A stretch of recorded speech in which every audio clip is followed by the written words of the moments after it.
आज जो हम आपको किस्सा सुनाने जा रहे हैं वो ना किसी ज्योतिष का है और ना किसी संयोग का। ये किस्सा है एक लड़की के बारे में है जिसने अपनी मौत के 7 साल पहले ही भविष्यवाणी कर दी। कैसे, आइए जाने। उस लड़की का नाम अम्बा था और वो बचपन से बहुत होशियार थी। इस लड़की के बारे में आपको इंटरनेट पर कहीं पर भी विस्तृत जानकारी नहीं मिलेगी। अम्बा ने अपने पिता को 1 नवंबर 1995 को 14 साल की उम्र में एक कविता गिफ्ट में दी थी और यही गिफ्ट हमारी इस कहानी का रहस्य है। आखिर क्या ऐसा लिखा था उस कविता में जो भविष्य की सच्चाइयों को बयां कर रहा था और वो उसकी जिंदगी का आखिरी सच बन गया।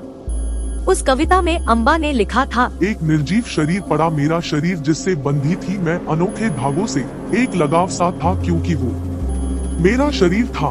तड़प रही थी मैं एक और सांस जीने के लिए, झूम उठी मैं अपनी आजादी से।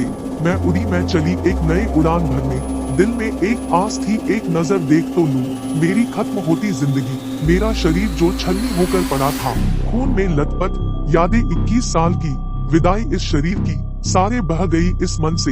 लेकिन आज मैं उठी और उड़ी, पीछे छोड़ अपनों की सिसकियां।